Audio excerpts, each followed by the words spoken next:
How do you do, ladies and gentlemen? What's the real truth about Citizen Kane? It'll probably turn out to be a very simple thing.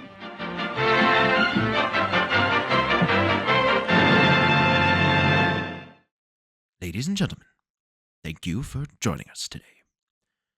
This is a show called Better Than Citizen Kane. Now, on this show, we look at a movie that is a reasonable contender for the title of greatest film of all time, and discuss it through the lens of a collection of criteria. Now, this is a co-hosted enterprise. I make the show with my friend and my co-host, Parker Rawlins. Some of you may have met him already. But bear in mind, what we say is just good old-fashioned subjective opinion. If we say a movie is better than Citizen Kane, you may disagree. Such opinions tend to come up on a show like this. The film we're talking about today is Paul Thomas Anderson's There Will Be Blood from 2007, starring me as Daniel Plainview. I don't know if you knew that, Parker, but I played the role. In case it wasn't clear from my expert impression. No, sorry, not impression. That's just the voice I used. It actually stars Daniel Day-Lewis. Parker, what's your history with There Will Be Blood? Oh, I'm sorry. I was doing my best HW there for a minute to go along. Oh. I thought I'd just be kind of silent. That was beautiful. That was so well done that I was worried the recording had stopped. Yeah, that's why I didn't hold it longer, because I was like, he won't get the bit. He'll get worried. I'm about to say, is there a delay? Nope. You were in the zone as HW. I was in the zone as HW, actually. You're just being very quiet. So I can Parker, make hums. I can make You did make that joke before, which is you were said that for the first 40 minutes you were going to speak sparingly and then stop talking altogether. I did, yes. Until at the end when I berated you in an ableist fashion. Yeah, I would say one thing to you. Berating in an ableist fashion. That's all right. Well, now that you've finished your wonderful performance, yes. Would you mind answering my question? Yeah, I can answer your question. My history with this film, I watched this for the first time sometime in college, probably like sophomore, maybe junior year. So I was, 19, 20, something like that. And yeah, was just kind of blown away by it the first time I watched it, for sure. It was, venturing off into R-rated cinema for the first time and kind of checking this out and being like, whoa, that's crazy. And he can say that? Yeah, hey, he crazy. Can do that?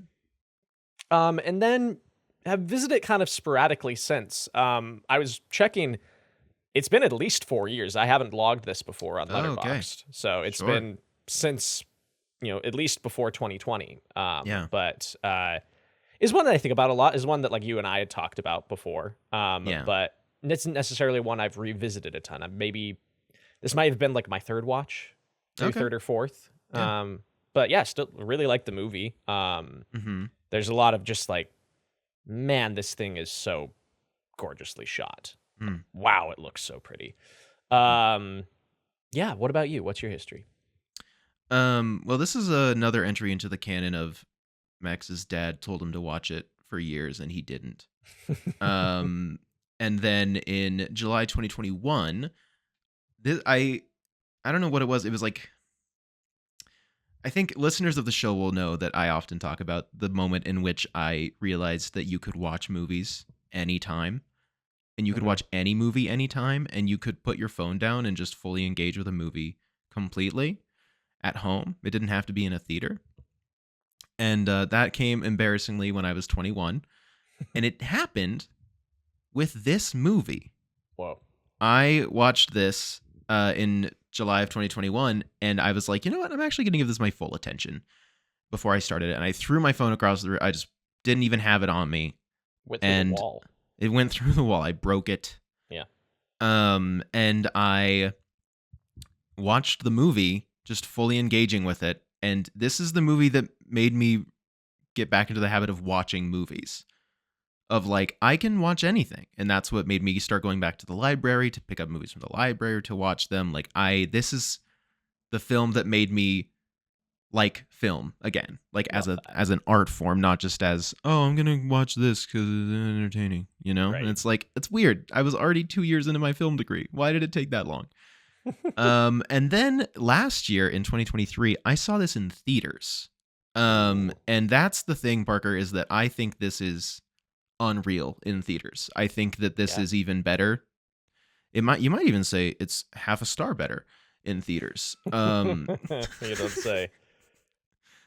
I don't know. Parker, if you don't like it when I make jokes about your reviews, I don't have to do it. Max, I don't like being put on the spotlight. Are you going to bury me underground? Are you going to bury me underground? That's yet to be decided. Okay. I saw it in theaters, and I just realized how much I genuinely love this movie. And part of me wants to run away from that. I think there's this reading of movies about men, and especially like movies that are so talked about in like film bro circles of like, oh, that's the greatest movie of all time. There's a tendency in me to put those movies down and to be like, no, I don't like, that's, you know, like that's how we talk about Kubrick films. That's how we talk about like Tarantino. Like there's this kind of, and Scorsese even has fallen into this at times where it's like, okay, like Taxi Driver isn't that great, but sometimes these movies actually are just that great.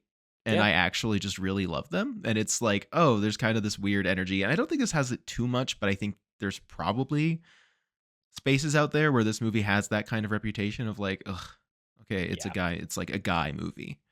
But I genuinely think this is a fantastic film.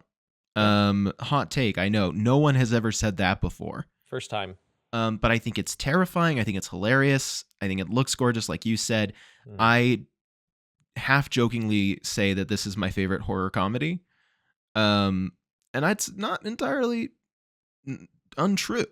But despite this episode marking our very first director repeat for the first time, this is because we did PTA earlier this year, we covered Boogie Nights with our guest Tina Lene. This is I checked and I double checked. This is our first director repeat on the show. And I've wanted to bring this onto the show for a very long time. Like, this is one of the ones when we were first figuring out the show, I was like, I would love to do There Will Be Blood. Yeah. And that's mainly because upon release, this was widely compared to Citizen Kane, with many stating it's the Citizen Kane of our generation, critics and fans alike. Obviously, they both share similar tales of a fictional tycoon at the dawn of the 20th century in America, loosely based on a real guy, and ultimately show how terrible and complex these men are. In short, they're both Guyfall movies that interrogate greed and power in America. But I also think just like, it's not just what it's about. I think if this was a worse movie that did that, people would be like, oh, it's trying to be Citizen Kane. But I think it reaches a level of like function and quality and like, I don't know, like, I don't want to use the word prestige, but it feels like that. Yeah. And I think that it's fair to make that comparison. Totally. I can see that. And on top of that, you have the, you know, kind of the theming and plot structure that is similar. Not structure, but, you know, story. Sure. I also wanted to bring this on because it is number 122 on the BFI Sight and Sound list from 2022. Okay. Just below The Thing and tied with The Matrix and The Umbrellas of Cherbourg. Huh. How would you like to watch those three movies? Hey, that's for one of your Black Friday feature. marathons. Yeah. Parker does Black Friday triple features. There's one. That sounds great. Just for our listeners, Citizen Kane is at number 3 on the BFI Sight and Sound list. Since the AFI hasn't released a new edition of their 100 greatest films, There Will Be Blood does not appear on the list. That list, of course, Citizen Kane still sits at number 1, and nor is it in the Library of Congress's film registry, which is kind of amazing to me. So I have something about that hasn't come up in the other episodes yet. But part of like newer movies have stiff competition because what happens is there's a rule with the National Film Registry. The movie needs to be at least 10 years old before it can be considered. There has to be a gap. They're like, hey, we need distance from it. We need to see if it holds up. And sometimes that works out fine, but also that means that a movie like There Will Be Blood, you're 10 years on, so this would have been 2017, thank you. 2017 would have been when it was eligible. And then from there, it's up against every other film in history, you know? So it's like one of those things of like, when you get further away from like the hype cycle of the movie initially coming out, sometimes they can kind of disappear in the shuffle of everything. I firmly believe it's going to get on the registry at some point. I'm sure at some point it the will. 10-year rule adds sort of an interesting hiccup to movies that have come out in the last like 20 years. Yeah, that makes sense. And I'm not trying to say that this movie is like, no, totally. I just super realized crucial to American film, but that's very good to know. Yeah. That's really interesting. This movie also appears at number 28 on the Letterboxd Top 250 between Grave of the Fireflies and Spirited Away. All right. Another triple feature for you.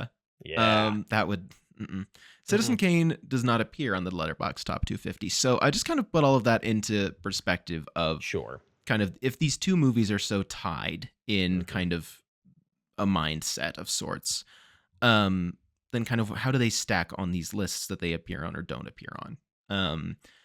It also received 8 nominations at the 2008 Academy Awards. Best Lead Actor for Daniel Day-Lewis, which he won, and Best Cinematography for Robert Elswit, which he also won. There's a really great interview that I pulled a lot of research from the American Cinematographers magazine with Robert Elswit. I might send it to you, Parker. I think you'd really enjoy it. That sounds great.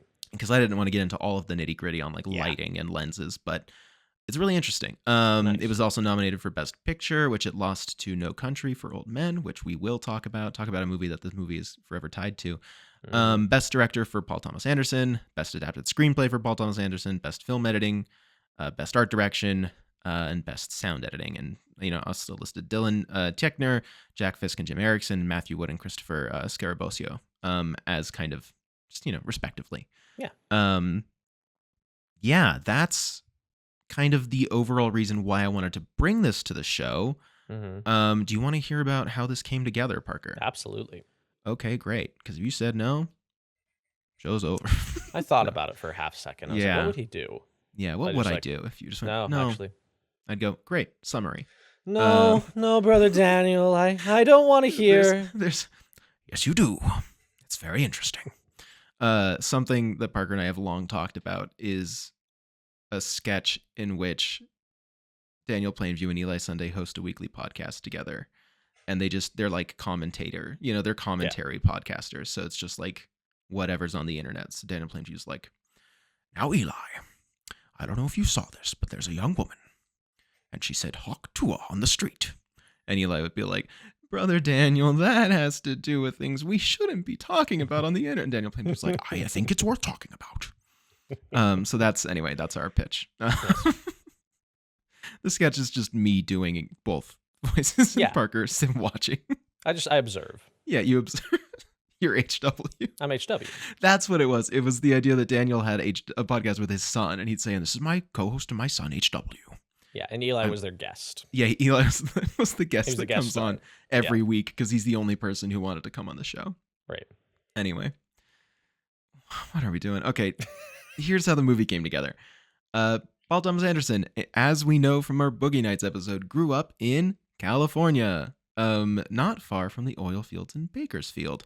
And he first read Oil, the Upton Sinclair novel, the 1927 novel Oil. He first read that in 2000 or 2001.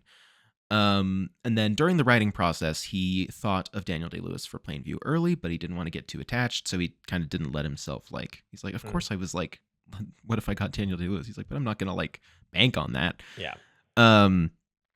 It was not easy to get a studio to invest in the film, but over the year it took to get the money, PTA says it allowed them to ruminate on how to simplify production and kind of things like that of maybe we can actually even bring the cost down.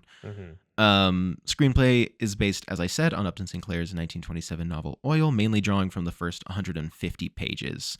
On that, Paul Thomas Anderson says, incredible descriptions of the oil work at the time, whether it was the details of the drilling or what it would be like to be in charge of a group of 20 or 40 men. He says the book is set in the 1920s, so we crossed a bit of our research and fudged some dates to put us at the beginning of the oil boom in California. But it was mainly just kind of how it described how all of this worked that really kind of struck him.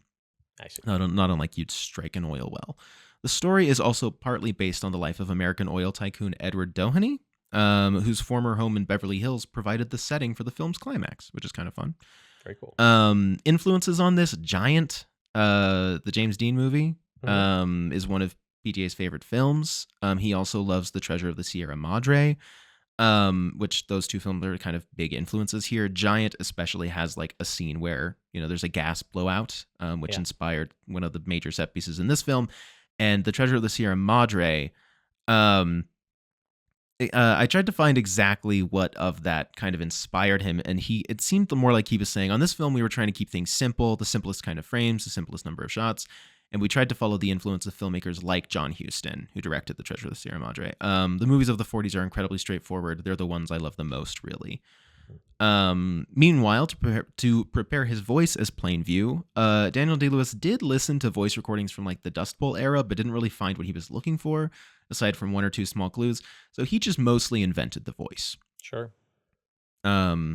Which, sure. It is funny to watch press for this movie, because if it's just Paul Thomas Anderson, the interviewer just opens up with, "Tell me about Daniel Day-Lewis. Tell me about, how does he act? What's his method like? Does he do method? What's he like?" And Paul Thomas Anderson's like, "He's great, It's just like when we did Boogie Nights, and I watched so many interviews with him, and everyone was just like, so this movie's kind of hard to get made in Hollywood because it's, it's about porn." And Paul Thomas Anderson's like, Yeah, I know. And like, he's very gracious. He's not like he's really mad at them, but I just feel for him, where I'm like, I'm sure there's different things you want to be asked about, but every time they're just like, "How did Daniel Day-Lewis do this?" And he's like, he's amazing. He's really great. They were desperate to film the movie in California, but there was nowhere left that would look how they needed it to. After searching for their Bakersfield stand-in across multiple states, they ended up shooting in Marfa, Texas, which had its own private railroad, which was perfect, and actually is also where Giant was shot, which is just kind of a great little thing. It's also where the Coen brothers shot No Country for Old Men at the same time. Paul Thomas Anderson tells this funny story how when they were first scouting Marfa as like their shooting location, they were in pre-production. He was staying in a motel, and he opened up his motel door to see, I think it was Joel Coen leaving the room across from him.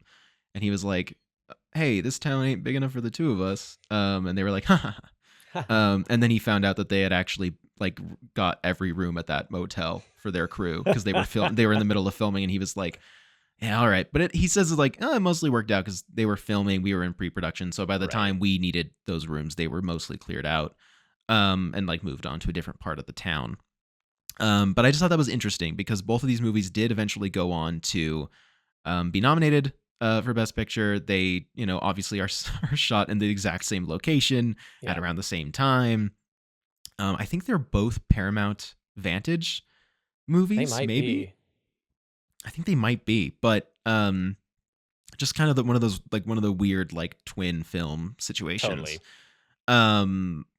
So yeah, cinematography by Robert Elswit, who shot all of Paul Thomas Anderson's previous features, including Boogie Nights. They shot this on an anamorphic lens, and everybody, Max is going to tell Parker nerdy things. Whatever. You think you have something to tell me about anamorphic lenses? Yeah, I don't. You know everything already. So. They shot this on an anamorphic lens. Do I really know what that means? No, I didn't study. I didn't study that part in film school. All right, I didn't do that part. And they shot it. I should know what it means.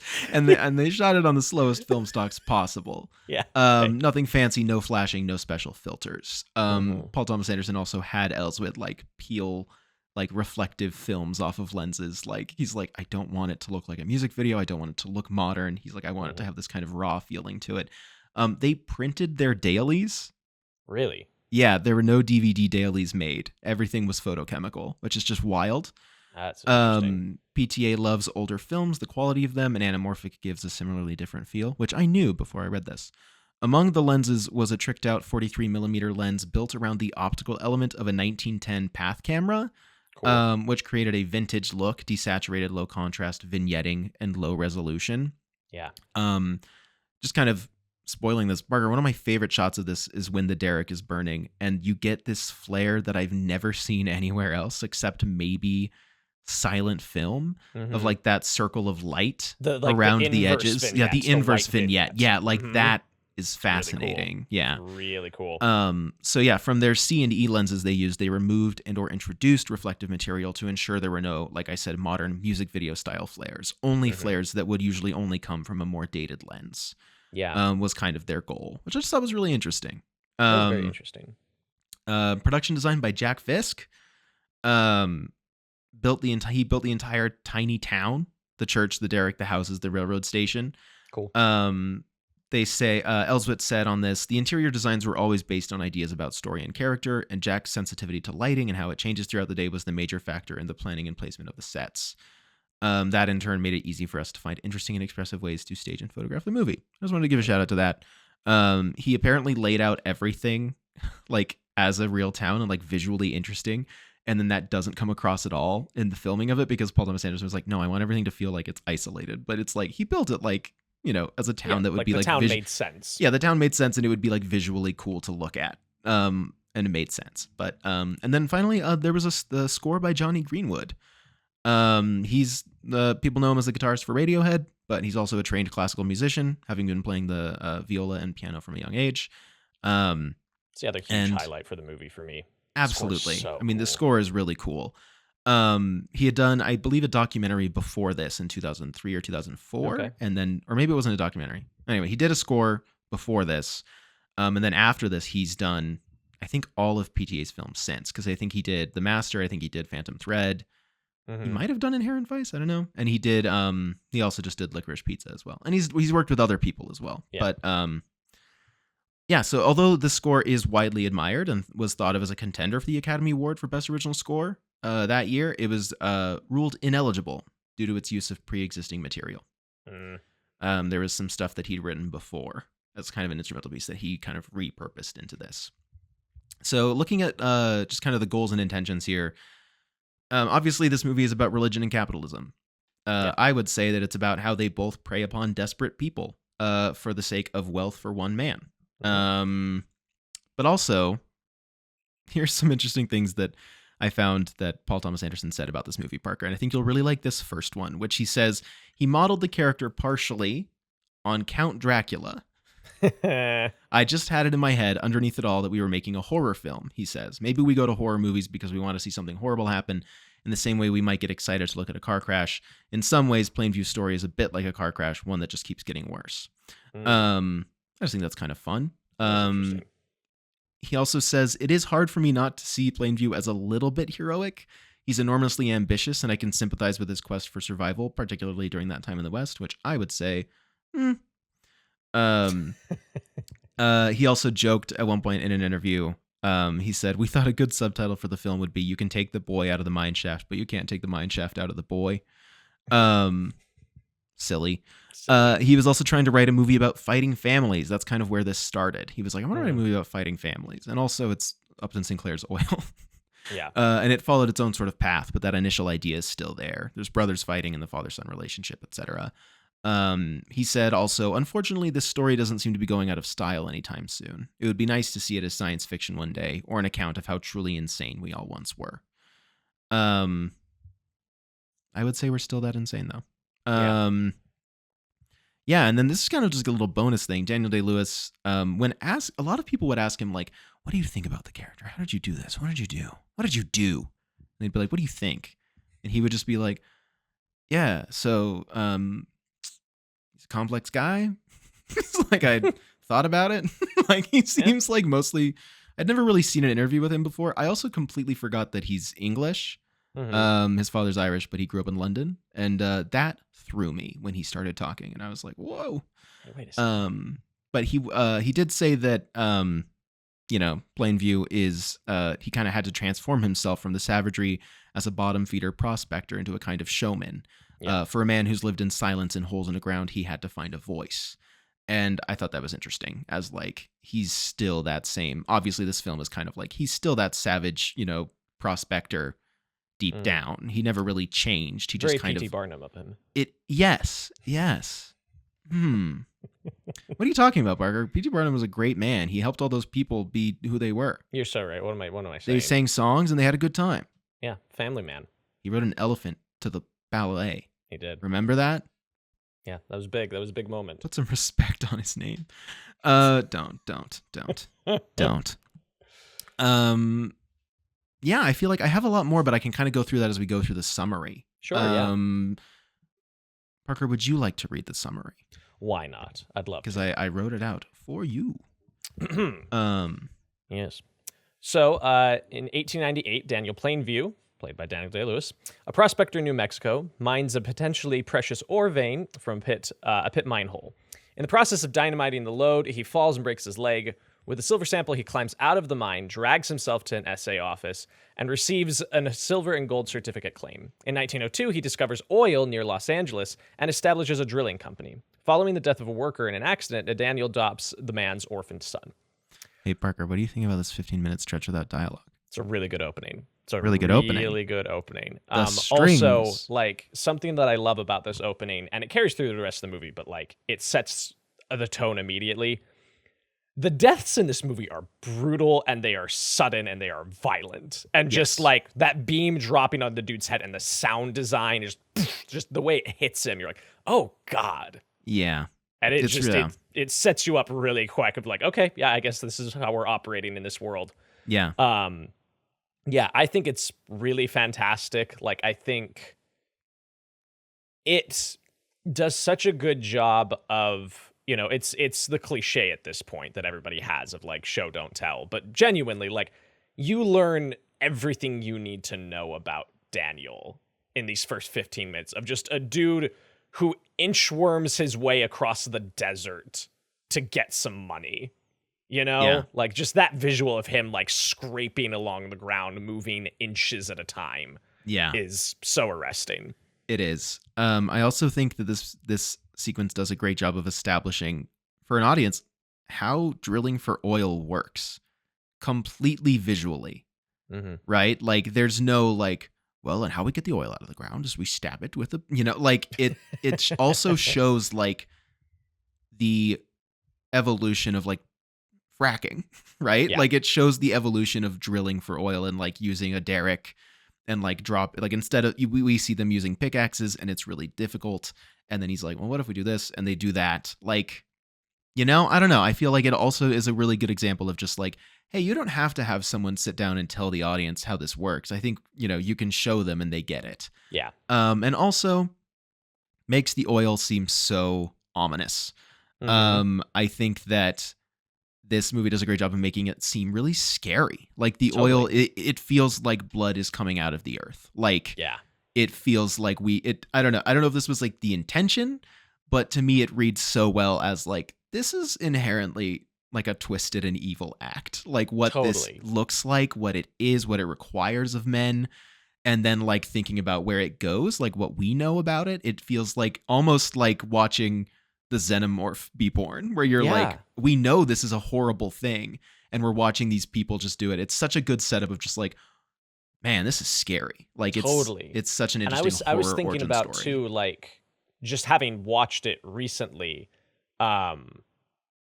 it feels like a lot of these shots are deliberately echoed in Killers of the Flower Moon in the way Scorsese shoots oil in that movie. There's like a similar quality to it, you know? Totally. Yeah. I can totally see that.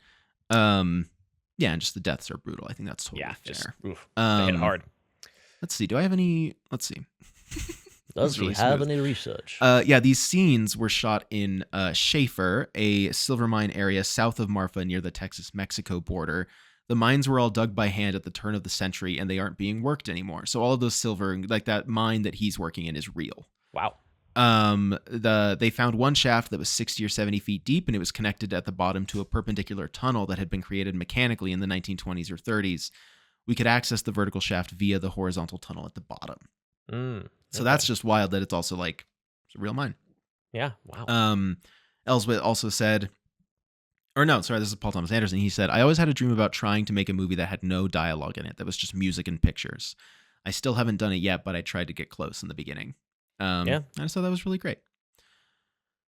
Okay. In 1911, we see Daniel pitch people on his services as an oil man. Thus, you know, my kind of opening monologue here on the show, which I nailed.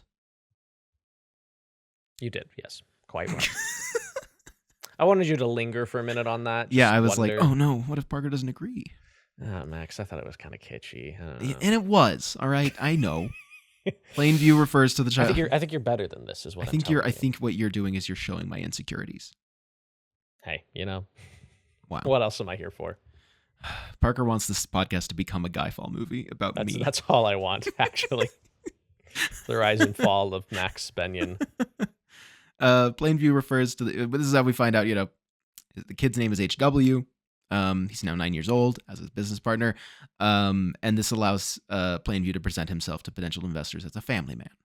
And my dad asked this question. We watched this together, and my dad posed the question of do you think that Daniel adopted this child with that plan in mind? Or what do you think his initial thought was? My argument is that this movie is also about Daniel Plainview wanting family, but being unable to have it or to actually be able to do it because of his values of power and wealth. Mm-hmm. But do you think that he took on that child as an emotion, I want a son, or do you think that he was always planning it?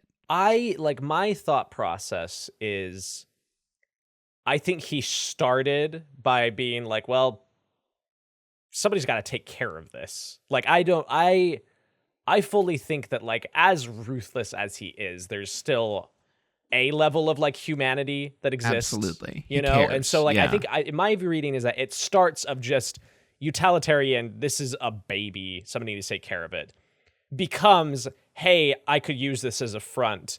And then secretly the entire time, which we kind of see in the montage at the end of the movie, he's actually really enjoys being a dad, but would never tell anybody that, Yeah, absolutely. That's my read. What about you? Yeah, no, I agree. I think that's very in line with kind of my thoughts. And then after this kind of initial kind of pitch that goes south, Daniel is approached by Paul Sunday, played by Paul Dano. Crazy that for a brief moment, both of these actors are playing characters with their same first name. Yeah. Just Paul and Daniel talking, who tells him of an oil deposit under his family's property in Little Boston, California. The first time I watched this movie, I had my tinfoil hat theory that they're the same person, that it's Eli, pretend he doesn't actually have a brother. Yeah. It doesn't really hold up under scrutiny, but I remember the first time I watched the movie, I was like, You were like, there's something going on. Something's not right. I find it so fascinating that Dano plays two roles in this, and one of them is there for literally 5 minutes, and then he leaves, and he never comes back. He gets mentioned at the end, which I think is really solid. I think that's a really great kind of circling back to Paul. Totally. But he doesn't matter. He's kind of just there to be my family has oil. And he's kind of a necessity in that way because it can't be Eli, because it can't be anyone else in the family. Right. I just find it so fascinating. And they are different. When Paul is talking, he feels similar but different to Eli. Totally. Anyway, I just think it's interesting. I'm pretty sure Paul Dano was 23 when they shot this. Jesus. Yeah. Daniel and H.W. go to the ranch under the guise of hunting for quail, which I would say is arriving at your Airbnb. Hang on. Shit, I wrote it out. Hang on. It's going to be funnier if I read. Yeah, it does. It's going to be funnier if I read it now. I'm sure. So everyone, please hold.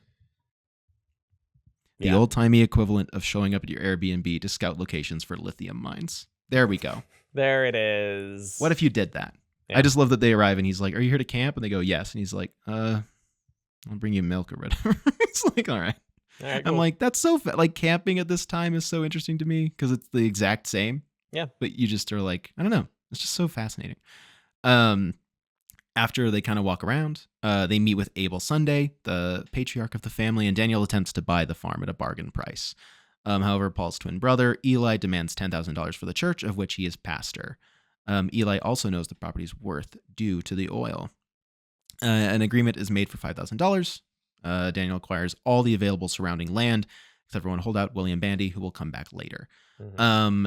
Daniel attends one of Eli's sermons, and we see him throw a ghost out of a woman so that she doesn't have arthritis anymore. And my only thought is later that night when she still has arthritis, do you think she's like, what? I don't know. Where does that go? I'm sure the guilt cycle just gets to her, and she's like, I must have done something. You're right. It's my fault. God put the ghost back in me. Boo. Boo. There's something about Dano's sermons when he's screaming and yelling that sounds exactly like Gene Wilder and Young Frankenstein. So much of his yelling sounds exactly the same. I can see that. that. Also, H.W. and Mary Sunday, who's the youngest daughter of the family, begin to become friends. And I speaking to Daniel has human values. He is not just like a ruthless, capitalist, murdery type. He also like shames Abel publicly for beating his daughter. Yeah. Like they're at the table. I really like that scene though. That is a good scene. The way he's like, no more hitting. And then he turns and like, I don't know. It's just very well executed, I think. I don't know. We don't have to talk about it. No, it's got like I agree. Like it's got something I find interesting about the movie is like I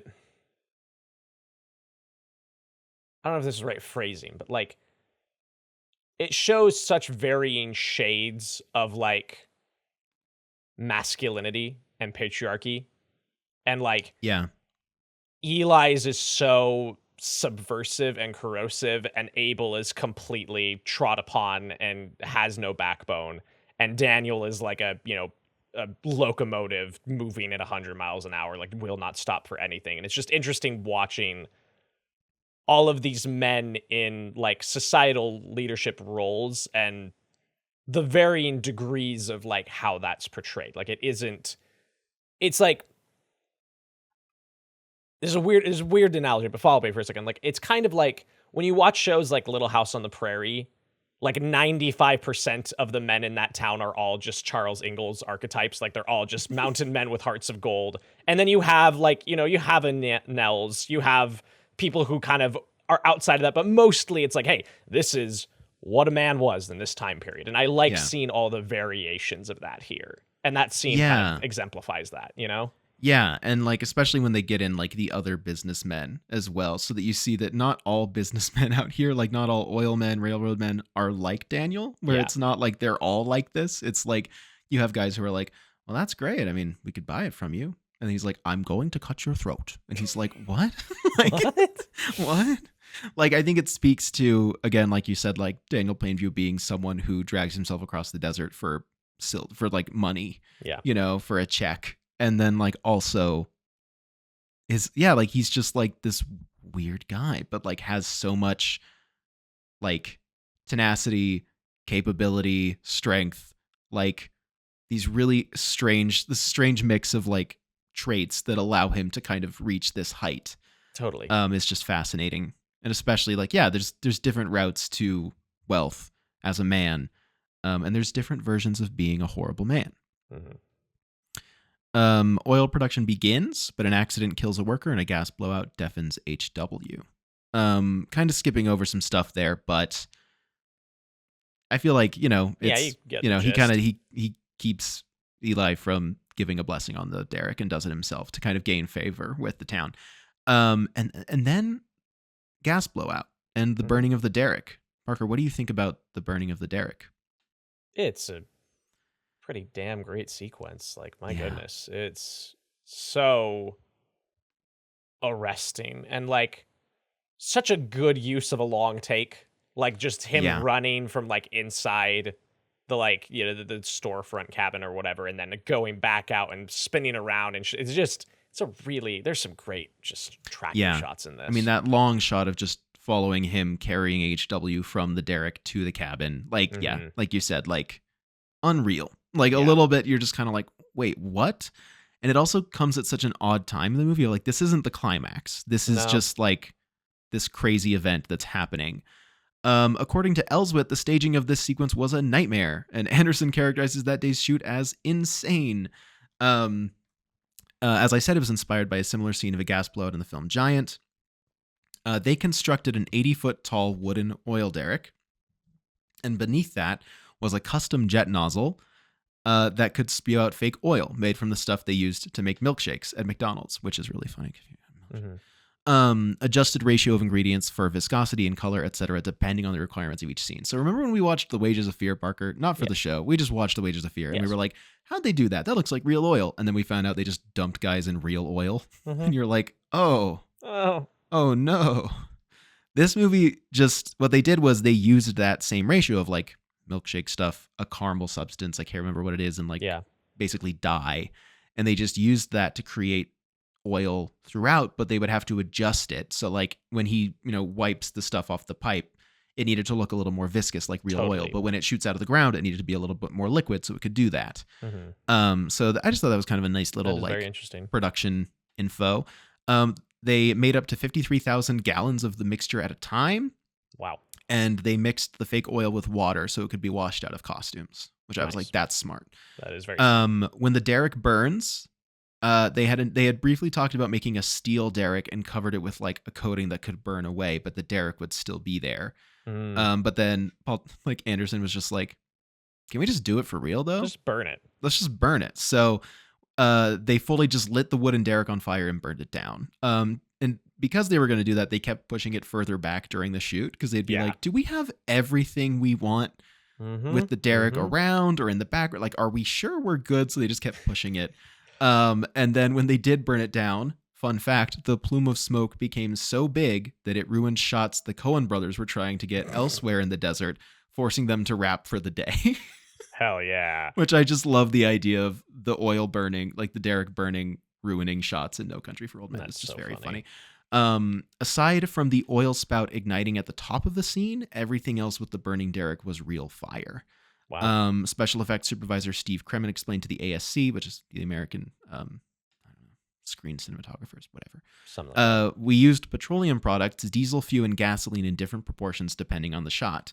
For day scenes, we used a mix that would create more smoke. Smoke doesn't read at night, but if we wanted some night shots to be brighter, we just changed the mix. Which I just thought was, again, really interesting, of like changing the mixtures of the the flammable chemicals they were using in order to get different effects when they needed it. Yeah. And then when they shot kind of the reverse of like, Daniel watching it burn and saying like, we just found black gold or whatever. Like, initially, I think Elswit was like, hey, we could just like do some special effects to get the lighting to match. And then Paul W. Sanders was like, let's just light something else on fire again. Let's just like make sure that the color matches. And finally, EPA regulations required that they not contaminate the soil with flammable liquids. So they had to go to great lengths, including soil samples after they were done to prove that they hadn't changed like the chemical makeup of the soil. Which, wow. There you go. Pretty crazy. Just like a crazy sequence. Looks great. H.W. loses his hearing. Eli blames the disasters on the well not being properly blessed. Eli demands the $5,000 that Daniel still owes, and Daniel beats and humiliates him, which is really funny. Yeah. I will say that when I saw this in theaters, I didn't know how much people enjoy this movie. But when you watch it in a theater, people laugh. Like people are like, ha ha ha. Like, and I find that so fascinating because it is really scary. Like it is like, but like just the way that he's slapping him around and like Paul Dano being like, oh, like he's kind of, his little noises. His little noises. And then, I don't know, I just love like, I'm going to bury you underground, Eli. Like, it's such a fascinating role in that it's so goofy. Like Daniel Plainview is such a goofy character. And yet at the same time, he is like fascinating. He is terrifying, Totally. Like you really can't get a read on him fully. He feels very rich, I would say. Yeah, I agree. Yeah. He's fascinating to watch. And like you said, it is, if you strip it out of context, he is so silly and goofy. And I remember like before I ever watched this movie, I would see like montage clips of, great quotes. And the I drink your milkshake would be in there. And I just thought, I was like, what is this? Like, this is so stupid. What is this? For me, it's also the fact that before I ever saw this movie, I saw Bill Hader's sketch of this movie on SNL. Oh, sure. Which is where he does a traveling TV show like, Diners, Drive-Ins, and Dives, where he just reviews milkshakes. And it's co-hosted with his son, H.W. And it's pretty silly. But like Bill Hader's impression is pretty funny. Like it's pretty good, obviously. Sure. But like similar to you where I was just like, what's the joke here? Like this just feels like a funny character. Is this in the movie? Like, what do you mean? Is this in the movie? And then you watch it and you go, oh, it is. Like this is it's pretty much straight up just in the movie, which makes it so enticing to do a funny impression of Daniel Plainview saying anything. True. Of just him saying like, like, I can't think of anything, but I'm here to talk to you today about Bitcoin. Yeah, I have several mines running. I drive a Tesla. And why I drive a Tesla is because this. I care about the environment. I have multiple wells running. What? Huh? Wow, is he some sort of American politician? That's crazy. Crazy. So around this time, a man arrives at Daniel's doorstep claiming to be his half-brother, Henry. It's Kevin J. O'Connor. From Anytime The Mummy. Kevin shows up, man, I'm He's in The stoked Mummy, for right? Kevin. Is he in The Mummy? He is. He's in The Mummy. He's in Van Helsing as well. He is in Van Helsing, isn't he? Yes, he is. Yeah. I when I checked who was playing Henry, I was like, oh, Parker must be excited. No, I need to. Yeah, I'm stoked anytime Kevin shows up. You like him. He's a good character. I like Kevin. Daniel hires Henry and the two grow close. H.W. kind of looks through Henry's journal. We don't really learn anything from that at that moment, but then H.W. tries to set the house on fire, intending to kill Henry. I love the shot in the doorway of H.W. running away and then stopping in his little long john pajamas, and then Daniel runs after, and like it's all just the same shot of just like running out after him, catching him, bringing him back to the house. Mm-hmm. Again, I think about like what Paul Thomas Anderson was saying of like simple shots, like just super simple. We don't need multiple cuts. Like it feels very like it's lingering, you know? Yeah. Angry, Daniel sends H.W. away to a school for the deaf in San Francisco. Who do we know in San Francisco? A representative from Standard Oil offers to buy out Daniel's local interests. And also says, how's your boy? Yeah. Big mistake. Big mistake. Don't ask about his boy. I like that because he's clearly insecure about having his family be broken apart. Like, it's clear that this man is terrible, but also he's human, and also he genuinely wants a family around him, right? Like, you think about him putting his arm around Mary and putting his arm around HW when he's like blessing the derrick, and you think about like how he talks about, you know, family's important to me. Like, all my men bring their families. Like, he is a real guy, which just makes it all the more tragic and fascinating to watch him be so awful. Yeah. You know? And successful. Yeah, I just think that's really kind of where that theme of family and like father and son comes from, you know? And also that at around the same time, like, it's just very interesting to have like son and then like false brother. Like, he's kind of like, oh, I have a brother now too. Like, this is great. And like, he clearly is so excited to have someone to talk to about the old house. He's like, well, do you remember that house? And I saw that house and I wanted that house, you know, like, it's so interesting. Like, it's just interesting to put different people in this guy's, like, you know, in his vicinity to watch how he reacts to them almost. Absolutely. Especially when they're his family. Yeah, it is very interesting to see that all play out. Yeah. But instead of Standard Oil, Daniel strikes a deal with Union Oil and constructs a pipeline to the California coast. But the Bandy Ranch remains an impediment. But I do love the montage. Like, the score in the montage when they are staking out the path for the pipeline hits so good. It's like fascinating to watch them work, like watching them use the tools and everything, and like watching them just travel on horseback. A great montage. This movie this movie has good use of montages. Yeah. Because sometimes movies do a montage and you're like, all right, that feels a little, you know. Totally. Feels like we skipped some stuff. I love, again, like, as a movie about like hubris, right? You know, this idea of like, okay, yeah, you know, you've got a man who has a level of success that many around him will never achieve, and yet it is never enough for him. And I love this montage opening with his own hubris of being like, yeah, it's a matter of all of this could have been avoided if you just went and talked to Bandy when he asked you to, and you blew him off. And now you're paying the price for it, and it's going to be a huge inconvenience for you. Yeah. All because you said you were going to do something and you didn't do it. Right.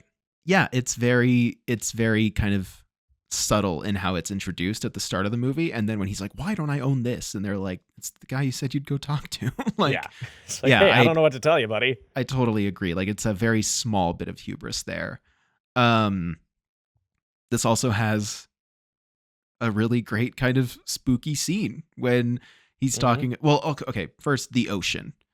I love when we get to the ocean in this movie, because it's been so hot and dry this entire time that when we get to the ocean and just like them in the water is just, I don't know, there's something really nice about it. I like its placement in the story. Like, it feels like a relief almost. Yeah. And then that relief is immediately pulled from the character of Daniel when he like is like, oh, do you remember this? And his brother's like, yeah. And he's like, yeah, it's a really good like detox after everything we've been going through. Especially considering what is about to happen. Yeah. And kind of how we're getting into this final moments, you know? Mm-hmm. Yeah, so while reminiscing about his childhood, Daniel becomes suspicious about Henry's story and one night quizzes him about it at gunpoint. And I really like how Kevin J. O'Connor plays this and how it's written, where he's just like, I'll leave. He's like, I'll go. Don't kill me. Right. Like, he doesn't try to be like, what are you talking about? Of course, he just kind of goes, I'll leave. Like, hey, just let me go, which I just think is a really interesting way to play that. Yeah, I do like that. I think, yeah, it is. I like, I don't know, his performance there is so interesting because, like, he feels entirely sincere. Like, it doesn't feel like he's just trying to worm his way out of this. He's just like, hey, look, like, I knew your brother. We were friends. He died. Like, and I came here, but like, I like you a lot. Like, we get along. We work really well together. I'll like, work for you. Yeah. It doesn't seem, he doesn't feel social climby. You know what I mean? Like, he doesn't feel as slimy as maybe you would think this character would be. Like, he does just genuinely be like, yeah, like, I know we're not biological brothers, but like, we could just be brothers at this point, Yeah. But I also really like that and how Daniel responds to that, because he's in such a mindset of, because especially Henry saying, I'll work for you. Like, I will work for you. And Henry thinking that is enough and that will get him in with him. And it's so, we learn in this moment that Daniel is like, no, you lied to me about being family. You gave me family and then you took it away from me. You don't get to work for me, basically. Mm-hmm. Like, work is not enough. I need something more, which I just think is really interesting to learn about him in this moment. And yeah, so he kills Henry. He shoots him and then he buries the body. And he's very matter of fact about it, just like everything else. He's just like, well, this is what I'm doing. Just a thing to do. Yeah, the next morning, Daniel is awakened by Bandy.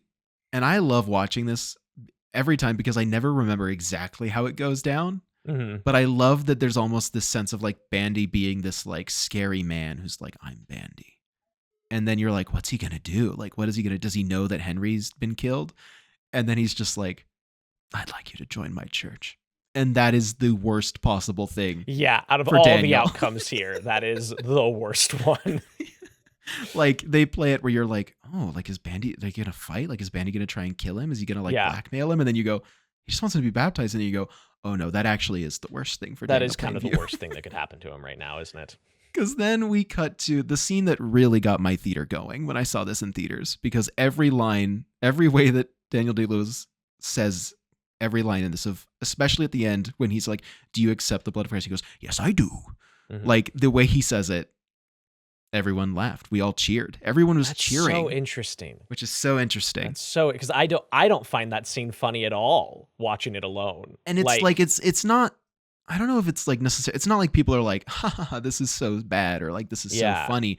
It's just like, I don't know. I don't know what it was. It was really interesting. Yeah. That sounds like a very interesting phenomenon, like in theaters. And I could certainly like see it. It's just, that's so interesting to me just because watching it alone, like that's never, like, there's just something so disquieting about that whole scene. And like, again, like it's funny to me watching him. What's interesting is like the give and take of, he starts off just completely bullshitting it. And then you can see it get to him in like the clip everybody uses where he just screams, I've abandoned my child. And then he comes back around to like bullshitting again. But there's like a moment, there is a flash of him being very serious about and this. No one laughed at that part. They laughed at the bullshitting. Gotcha. Which I thought was interesting. And maybe that's really where my horror comedy thing comes from, because I think that there's a level of goofiness to this movie, right? To the performance of like, but it's endearing. It doesn't, like, I don't think people laughing undercut the scene. I think it was people literally enjoying a performance, but I don't think it was like undercutting. Like, it's not like people weren't taking it seriously. Totally. I don't know. It was very interesting. I wish you could have been there. Yeah. Instead, I just texted you about the guys behind me talking about Das Boot and their DVD collection. Yes, you did. Yes, I did. Yes, I do. So yeah, Daniel has to be baptized, and he has to publicly announce that he, how he sinned, about how he abandoned his boy. Yep. Before announcing to the congregation that Daniel will be making a large donation to the church. And then, so with the pipeline underway, Daniel arranges for the still angry H.W. to return. And I love that shot too, of him walking to meet H.W. And we hear it, but like we don't cut in close to them, I think is really great. And then they walk away and go separately. And I just love H.W. going to swing at him is really good. It's just fascinating. I don't know. I just really enjoy that kind of long shot, it is, from a distance. Nice. Yeah. Yeah, I mean, just you said overall the cinematography you really like. It's just a gorgeous movie to look at. Yeah, it's just really great. And that's kind of the end of this part of the movie. Like, Eli leaves on missionary work, and we get a quick montage of H.W. marrying Mary, which I thought was very cute. It is very cute. Yeah, it's very cute. Daniel, now extremely wealthy but suffering from alcoholism, lives as a recluse in a large mansion. In an interview, Daniel Day-Lewis talked about an unshot scene that they just didn't have time to shoot, which was Daniel camping inside his house. Like the idea that within his massive mansion, he still sleeps on the floor. He maybe has a tent set up. Like, and he was like, that's who he is. Like, he's still out on the frontier, and he always will be. Yeah, because there's that really great detail when the worker dies and they come to wake him up, and HW's in the bed and Daniel's just sleeping on the floor. He just sleeps on the floor. Yeah, and the idea was that he's still doing that. Like he does not, like, he's earned all this wealth, but he can't be comfortable. Like, he can't give into comfort in that way, which I just find so interesting.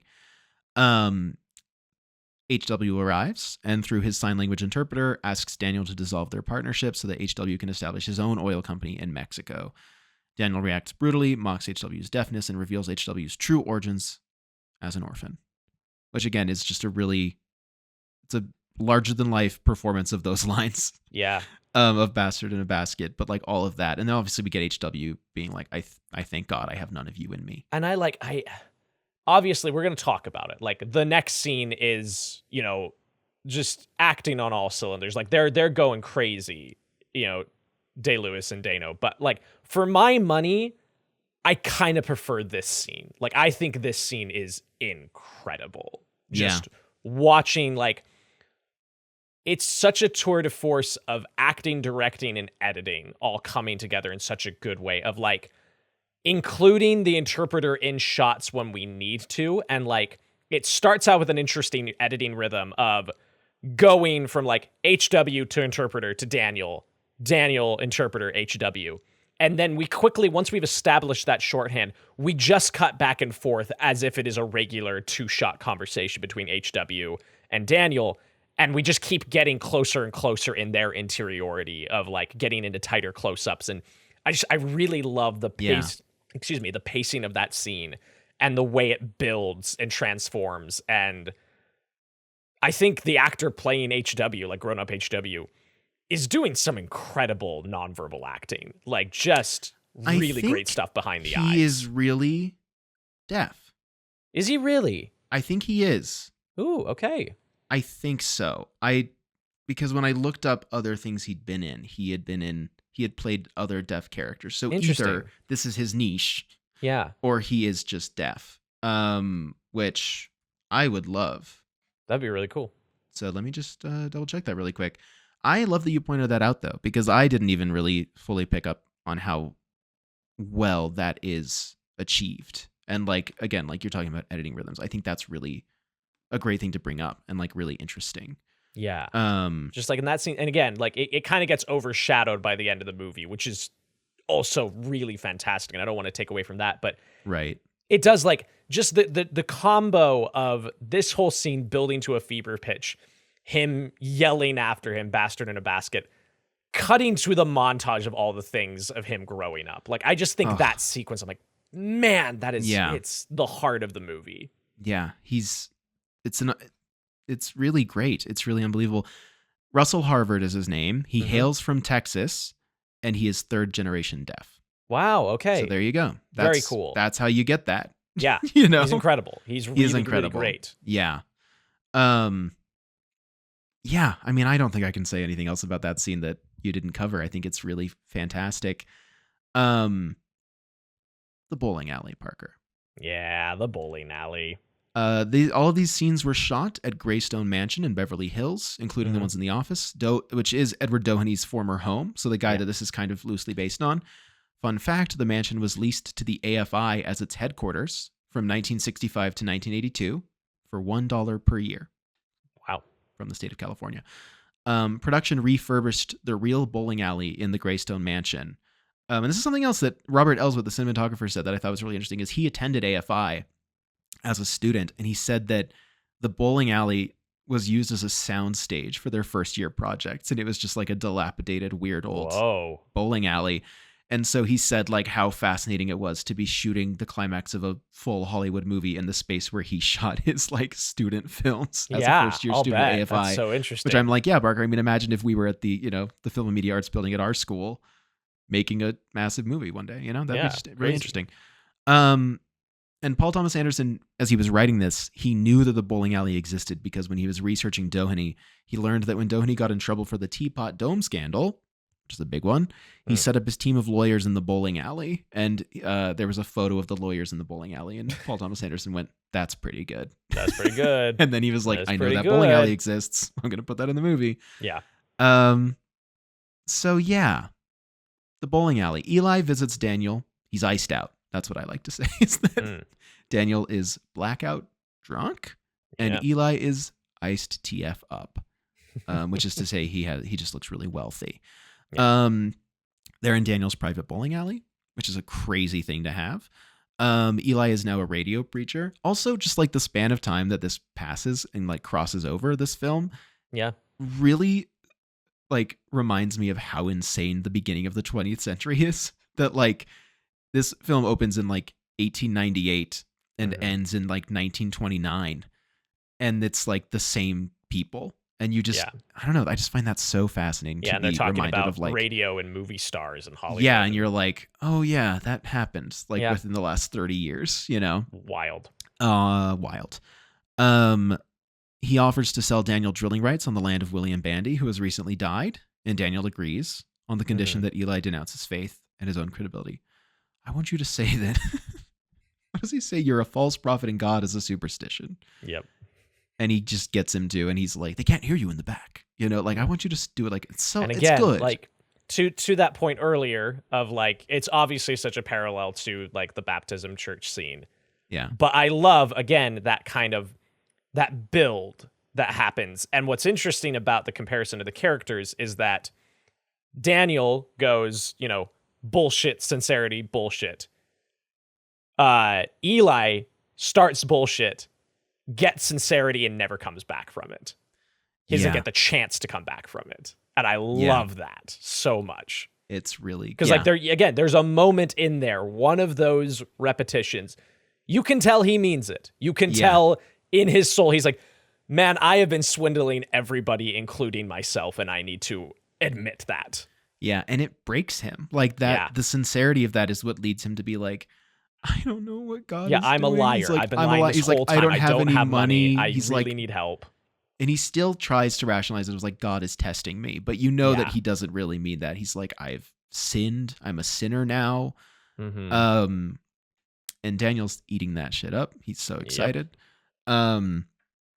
Drainage is, again, I mean, it's hard to talk about this scene because it's like every delivery from Daniel Day-Lewis in this movie has been seen, has been addressed, has been beloved and memed by everyone because it's just kind of unreal.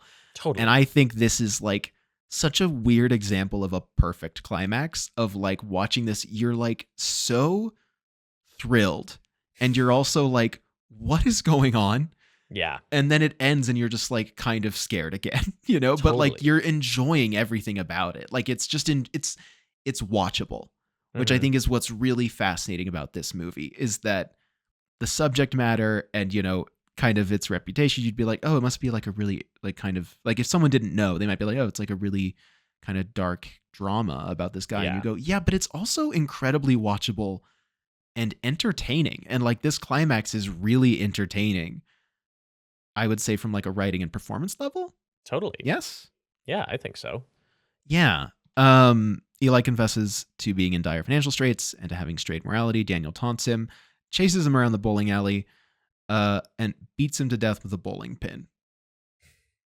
Yep. Which I just want to know when Anderson was writing this, if he was just like, like, do you just like chuckle to yourself because you're like, this is wild, you know, like right? you've got to be like, you know, cackling a little bit, you know, just because it's like, it's crazy, but you know it works. Because sometimes you write something and you're just like, this works, and I don't know, this is weird. Daniel's butler enters the room. He finds Daniel sitting on the floor, and Eli is, you know, bleeding out onto the floor profusely. And the last lines is Daniel saying, "I'm finished." Mm-hmm. And there you go. It's a good climax. Yeah. And also he says, "I drink your milkshake." Yep. As we said earlier, I drink it up. I drink it up. It's good. Yeah. Good movie. Good movie. So Parker. Yes. We talk about Citizen Kane a lot. Really? Remember how we started a podcast that requires that we talk about Citizen Kane a lot? Oh, yeah, I guess. Oh, yeah, I guess I don't think about it that much. Yeah, I don't think about it as talking about it. How do you feel about these two movies being compared? What do you think about that? What are your You like this movie more than you like Citizen Kane. Totally. But neither is perfect for you. No. So I would love to know where you land on their comparison, their, you know, similarities, or how you would compare them for yourself and objectively, and then also like what about this doesn't work for you? I'm just very curious about your thoughts on all of this. So coming at the Kane question, I can totally see why these are compared to each other. Like there's a lot of just thematic similarities going on, similar stories, Guy Fawkes cinema, as you mentioned. Mm-hmm. Yeah, and I can totally see that. And it is,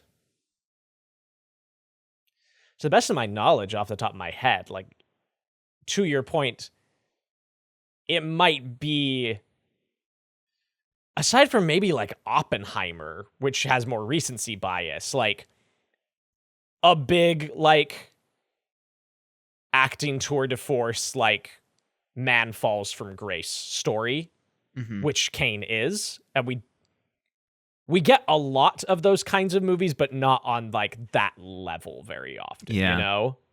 And so I think that's a big part of like why they are compared, and that makes sense.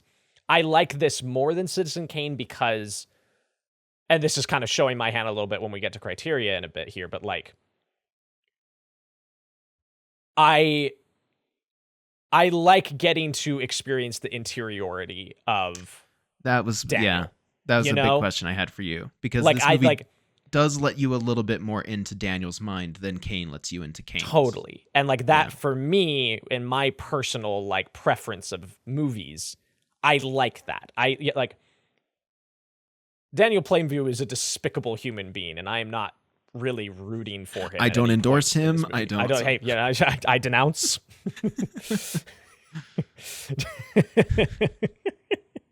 Daniel Day-Lewis is a superstition.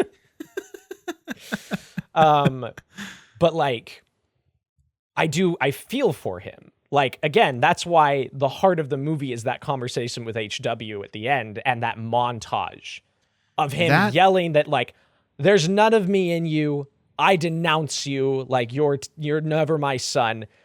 But then you get to see that he's like, no, he fully feels that he's his Parker, son. Do you think that the H.W. son montage is this film's Rosebud, and it works more for you, and for me too, I'd probably say, because we actually get to see what it means to Daniel? Totally. 100%. Whereas Citizen Kane, by nature of what it's doing, because it presents it as kind of a mystery as to what Rosebud is, it can't get into Kane and what he feels for Rosebud. Totally. Because Kane's already dead, and all we know is that that's his last word. Like, his last thoughts were of a childhood sled that he had. Mm-hmm. Whereas this movie is saying, you've seen Daniel's relationship with H.W., a real person, not a sled. And now you get a montage revealing how much he really cares for him, you know, which is, I think this is its Rosebud moment. Totally. You know, but because of its structure, and because of, again, just like the different story that it's telling, we're allowed to see more of what that actually means, which is maybe more of an emotional payoff than Kane provides. Right? Yeah, exactly. And I think that's why, like, it has the leg up for me personally. As for why this has its half-star ding for me personally, I have it at 4.5 instead of the full 5. Yes. Which do you still stand by? It's more of a 4 3/4? Very much so. Like it is like Letterboxd only gives me the opportunity to split it in half, but like it is Wait, you so mean close to being a 5. You mean star ratings are inherently flawed in that there's no nuance to them? Isn't that nuts? Isn't there no consistency here? But like it's like a 4 3/4 for me. And literally in some ways I could just suck it up and just give it the 5 because it deserves the 5 and I could stop being didactic about this. I see. But for me, like the reason it's there is because a friend of mine on Letterboxd, she put it really succinctly, and she has the movie a lot lower than I do. And I don't fully agree, but like something she said I've been thinking about since watching the movie, and I do think is right. She's like, no minute is longer than a PTA minute. And she's like, and I mean that in both good ways and bad ways. That like a minute in PTA universe can be stretched out so long, and sometimes that works and sometimes that doesn't. And like 95% of the time in this movie, the pacing of it works for me. And then somewhere in that handoff between Act 2 and Act 3, around the time that False Henry gets killed, there's just like, there's something there in that gear shift that isn't quite working for me. I think especially to like the time jump from like 1905 or whatever it is now when H.W. comes back from school to 1927 is a little jarring for me after we've kind of established a pace and a rhythm to the movie. To suddenly have such a big time jump is a little disorienting for me and isn't properly set up beforehand and established that can kind of be the rules of how this works. Sure. But yeah, again, it's so close. It's like splitting hairs, but there's a few times in certain scenes where I'm like, okay, and get to the next scene, you know? Wow. I can't believe Parker hates this movie. I know. Can't believe I hate this movie. What can I say? No, I think that's fair. That's not my experience, but sure. I hear what you're saying and I say, great. I'm glad that you're aware of what it is for you. Yeah. You know, and I'm glad that you're not sucking it up and giving it 5, because that's not true to your heart, Parker. Because your heart says that you got a little bored and you're lost by the time jump. You actually want to know what it is, Max? Huh? It was always a 5-star movie. I did this to make you feel bad, to put you in your place, because you are my competitor. No. I'm glad there's none of you in me. What? What? That doesn't apply to our relationship at all. What does that even mean? We've only ever been friends. I don't know. Well, thank you for speaking on that. I'm glad. Yeah. I was very curious, but I didn't want to seem judgmental. I never actually care. I want everyone to know that. He says that. All right. Well, all right. Well, okay. Criteria then. Yeah. Oh, well, what I think about its relationship to Kane. Nah, I agree. We don't have to divulge. No, do you have anything to add? No. Okay. Let's do criteria. Maybe I'll have something to add in criteria. Sure. Historical and technical. Yeah. I would say not technical. No. Although it does really interesting things with, I think, like especially you say, lenses. Like you say, is this film taking the, kind of the lessons and evolutions from Citizen Kane and doing something with them? I feel that this movie is in the spirit of Citizen Kane, as far as like, we are going to build things, we are going to find ways to make this real and to do things in interesting ways that other films wouldn't. We are not going to do digital effects, even right down to, at one point, I think it was Ellswood, it might have been someone else, was talking to Paul Thomas Anderson on set and was like, hey, we could do something digitally to like fix the lighting in those windows in the scene between H.W. and Daniel at the mansion. And Paul Thomas Anderson was like, no, that's okay. Like, he's like, we'll just kind of do what it is. Yeah. And like something along those lines. And I just think that's really interesting. Like, I just think it's a testament to this movie that they are also like, I don't know, that the idea that a director in 2007 was still like, no, we're going to like do it like this, even though we're clearly at a point where you could have had big CGI oil, you know? Mm-hmm. You didn't need to do that. Yeah. And so on that level, I go, that's really interesting. And I do think that this movie has made an impact. Totally. I think that people know this movie. I think that it even extends a little bit beyond just like film fans. You know, it goes beyond films, you know. Yeah, I have friends who aren't necessarily film people, but who know this movie and like this movie a lot. Yeah, right. And I just think it's kind of one of those like, oh, this like kind of achieved entering into like the kind of the American zeitgeist of like, oh, great films. That was a great film. I like that movie. That was a good movie. And it has the meme effect as well. I'm positive there was a Simpsons gag about it. I don't even think we have to look it up. I don't even have to look that up. I know there was one. I know there was one. Like it's working on all those levels. But did it really change how we make movies? Not really. Not really. Was there a massive campaign to prevent it from coming out? Not really. Maybe there was, but I don't think so. Hey. The Coen brothers are really salty. Yeah, they were like, you made us wrap up for the day. You and your smoke. You know, the Coen brothers, famously conniving, really bitter men, I'm sure. Yeah, okay, but I still think, I mean... Kane gets the point. Kane gets the point. It's Citizen Kane. Yeah. All right. It's very rare that a movie actually takes that point. Totally. How well do you think it's doing what it's trying to do, Parker? Pretty damn well. Pretty damn well. I can't see any faults in like what it's trying to achieve that it isn't hitting, you know? Yeah. I agree. What about you? Yeah, I agree. I think it's just doing it really well. And do you like this movie? I do like this movie. Would you watch it more? Are you more likely to put it on than you are Citizen Kane? Totally. Yeah. I find it very watchable. I find it very enjoyable. Movie. Even though it's long and it's, you know, kind of heavy-ish. Yeah. I just find it really enjoyable. I like watching it. The score is great. Montages really are good. Cinematography's great. Direction's great. I was thinking about while I was watching the movie, because like there are people out there who like collect film soundtracks on like vinyl and things like that. And I'm just like, who's the person who's like, I need some light listening. Let's just toss on the There Will Be Blood soundtrack. Yeah. Just percussive noises. Percussive noises.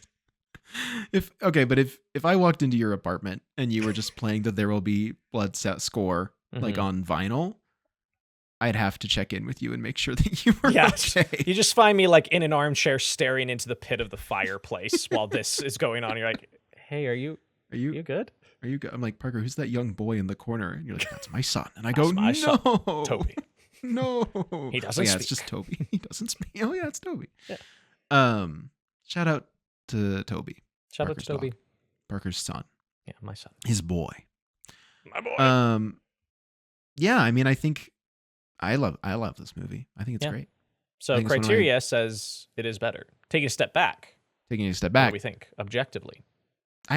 What's crazy is I haven't actually thought about this question yet. Whoa. I was so wrapped up in doing research and just thinking about how we were going to talk about it that I forgot to think to myself, is it better? Hey, that works out. I've been thinking about this question all week. Well, then what did you land on? I fully think this is better. Yeah. Like, I think, again, if our metric, like, rule stick on this is like, okay,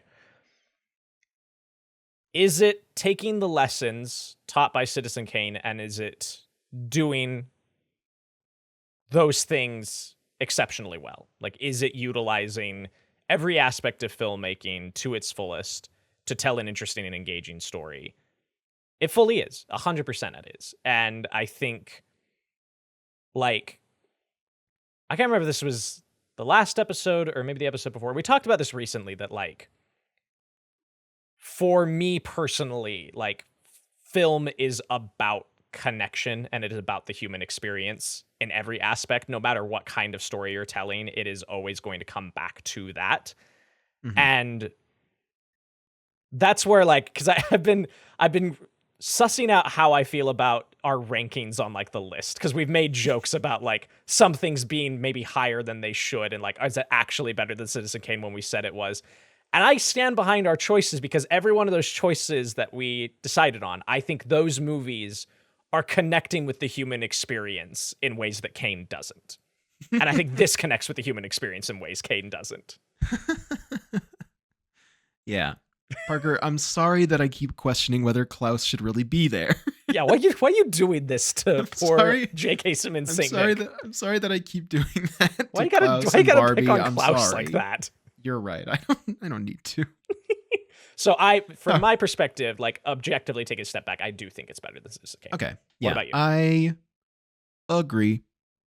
I would say that this is my only hesitation is that if we're talking about how film is relevant to a moment, I feel that Citizen Kane upon release was more relevant as like a commentary on society than this movie is in 2007. Sure.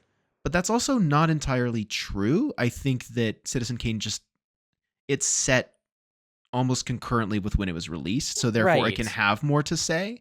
Whereas this movie, like, they're doing different things. This movie isn't trying to comment on society at large. It is, I mean, in a way, it is sort of doing that, in that it's like, look at how capitalism kind of got us here, but also what does it do to people? How do people abuse the system? How do people get at the top of this? Like, it's kind of investigating that, but at its core, it's not interested in making a wider societal claim, right? In the way that it almost feels like Citizen Kane is. Yeah, right. I can see that. Like, I think it sacrifices some social relevancy for the sake of human connection. Yeah, and I think that's fine. I actually don't think that's a knock on either film. No, they're just doing different things. Totally. And I think that, like you're saying, I think that I like this movie more. Yeah. And ultimately, this podcast is a highly subjective show, so I'm going to say There Will Be Blood is better than Citizen Kane. Wow. We did it, folks. Look at that. Wow. Parker. Mm-hmm. Let me check my watch really quick. Oh, look at that. It's spooky time. It's spooky time. I kind of took a slot from Parker, his mandated spooky time, which is we usually do 3 or 4 episodes at around September, October, devoted to spooky time, which is to say movies about ghouls and such. Yes. Parker, are we watching a movie about ghouls or such next week? As a matter of fact, we are indeed watching a movie about ghouls and such next time. What is it?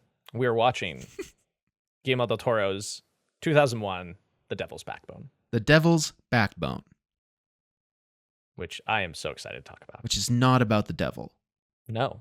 Surprisingly. There was a brief period before I saw the movie when I thought it was about that. And I had invented... Do you remember this? I had invented an entirely different movie cover for it in my head. And then when we watched it, I went, wait. Wait a second. Wait a second. I'm excited about this. I've seen it once. I watched it with you. I'm excited to revisit it. Yeah, I love this movie. It's probably my favorite Del Toro, so I'm very excited to revisit it. Nice. Wonderful. So look forward I'm to excited. that, everyone. I'm also looking forward to that. We've basically got the rest of the year figured out. We do. So that's fun. We got some exciting stuff coming up. Exciting stuff coming up, but first, Devil's Backbone. Not to say that that made it sound like I'm not excited. I am excited. All right. Thanks for listening, everybody. Thanks, everybody. Take care. Bye.